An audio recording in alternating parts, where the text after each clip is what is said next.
200 megapixels is a lot of megapixels. But do we really know what that means when it comes to the photos we take? And does it really matter even?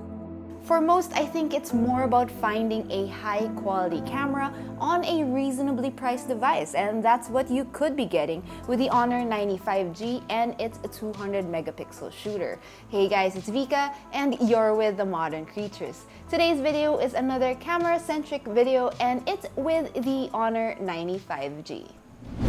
As always, let's start with a quick specs rundown. We of course have that headliner, that 200 megapixel shooter. Accompanying this is a 12 megapixel ultra-wide macro camera and a 2 megapixel depth camera. For camera modes, we have the usual favorites including multi-view, portrait, and even a high-res mode that utilizes all 200 megapixels. So when not using that 200 megapixel mode, the Honor 95G employs a 16-in-1 pixel binning technology. This helps emulate a bigger sensor size, producing more detailed photos during harder shooting conditions like low light or when zoomed in. Around the front is a 50 megapixel camera for your selfies, while on the software side we have the Honor Image Engine that takes charge of AI enhancements, features, and assistance. Let's now shift our focus to that 200 megapixel shooter. Diving straight into some photo samples, we can see that a high megapixel camera serves us some highly detailed snaps. Colors are a bit on the warmer side of things, but overall, this camera provides a good balance of vibrance and saturation. Something I don't prefer, however, is the contrast in these photos. It's just a little too much for my taste.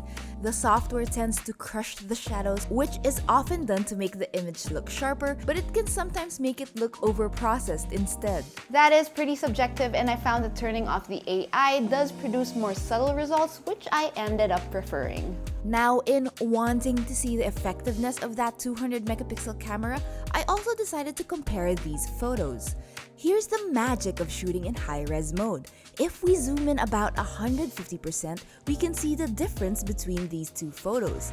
The 200 megapixel one shows more detail, while the pixel bin photo shows a little bit less. This just means that if you ever want to crop in your photo, you can do so with minimal loss if you shoot with the phone's high-res mode.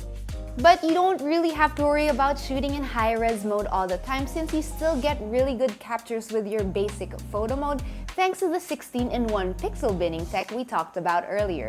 As with most smartphones these days, bright light is your friend to get pretty good quality shots. Taken on the sunny beaches of Bataan, from wide up to 2x zoom will give you sharp photos with pretty punchy colors too. At 10x zoom in bright light, the photo isn't too detailed, but it's still not bad for a phone in this segment. But lessen the light available and you'll see the dip in quality for digital zoom, which is a pretty common thing for a lot of smartphones. If you do want to take better low light photos, I found it's better to stick to optical zoom or just use night mode. With it, the Honor 95G is able to bring back and sharpen details, resulting in pretty well saturated low light photos. Again, quite impressive given its price. But there are times when the software and post-processing can take a turn for the worse, producing overly sharpened and extra contrasty photos, so it's best to take a few extra shots or to lower the brightness before you take a snap.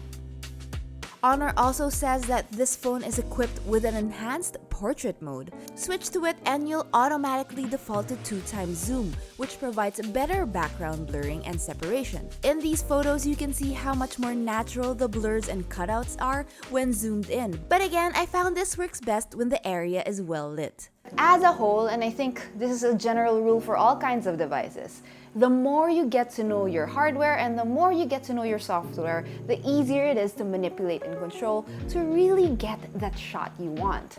Now, my only real complaint with the Honor 95G's camera system is that it lacks a bit of flexibility. You're only ever relying on that 200 megapixel camera, and kind of forget about the rest. This leads me to conclude that versatility really isn't the strong suit of these cameras, but considering the price and the rest of the features on this phone, I think you're still getting a really good value. We'll talk more about those other features in just a second, but for now, let's switch over to the front-facing camera because it's worth talking about too. This 50-megapixel selfie shooter really did impress me and produced photos that I could easily upload to social media with no edits needed. At default, the beautification filters are a tad bit aggressive, so I opted to dial those down since you do lose some detail on the face. Though also a bit contrasty sometimes, you can still end up with impressive detailed shots with adequately saturated colors that sometimes look like they were taken with the rear camera. We also have the option to go wide, which is always a welcome feature in my book. Where the front-facing camera has trouble, however, is balancing the brightness when your background is just a little bit too bright. It will often favor exposing faces rather than the whole scene. Now these days, video is pretty much as important as photo, so let's see what this phone can do. For recording capabilities, you will have access up to 4K at 30 frames per second. Impressively, even without optical image stabilization or OIS, videos came out smooth and stable when handheld. You can even switch from front to rear camera, but there is a little bit of a lag. However, this is where I got to appreciate having high-quality cameras on both front and rear, since you get great quality on both if you do like using this feature. Move indoors or to low-light scenarios and you will see the limitations of this camera. Warping and ghosting are much more evident and some details do start to get lost. Again, not really uncommon, so this doesn't catch me by surprise. While it may seem like the 200-megapixel camera really is the draw of this phone, Honor did add a couple of nifty features that add value to this device, making it a pretty good pick in this price segment. First, we have a gorgeous 6.7-inch quad-curved floating display that I feel is so elegantly executed. But what makes this display stand out is the industry-leading PWM dimming tech, which offers an almost flicker-free experience. It was even awarded with a TÜV Rheinland flicker-free certification. Why is this important? Well, a flicker-free display is much better for your eyes. So even if you use it for long, say for playing or watching, your eyes are actually working less with a flicker-free display, thus less eye strain. We can't actually observe it in real life, but with the magic of cameras, let me show you what it looks like. Here's an example of what a flicker display looks like, and here's what the Honor 95G looks like. The difference is quite obvious, isn't it? Well, aside from that, we're also getting the usual favorites, including 120Hz refresh rate, HDR10 Plus support, and 100% DCI-P3 color. It's also incredibly bright, having up to 1600 nits, meaning it was easily visible even under harsh light. The Honor 95G also provides you with a generous amount of RAM and a generous amount of storage for its price. Locally, we're given a single configuration of 12GB of RAM and 512GB of internal storage. Plenty enough for the everyday user. As for battery, we're getting 5000 mAh here, which is proven to be more enough for a daily driver. Of course, usage does play a big part in this battery's lifespan, and using the camera does bring it down a notch. Though honestly, I've still never found myself scrambling to charge with this device. And if you ever do, the phone does support 66-watt Honor Supercharge that can fully top you up in a little over an hour. Wrapping things up here, I found that in my time with this device, the Honor 95G offers more than just its 200-megapixel camera.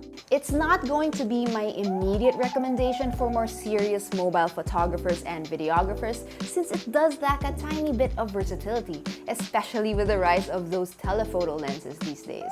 But what you are getting with the Honor 95G is a good mix of features, some of which you'll find on more premium devices, and you're getting it at a pretty good price too. All in all, what you're getting with the Honor 95G is a combination of useful everyday features that will make using it really enjoyable and make you feel like you're getting your money's worth. Well, that's that for this video, and I suppose there's nothing left to say except thanks for dropping by, guys. And if you haven't yet, please do consider subscribing to us here at The Modern Creatures. Visit our website and our other social media pages for more news, features, and reviews. Once again, this is Vika. Thanks for watching, and I'll see you in the next video.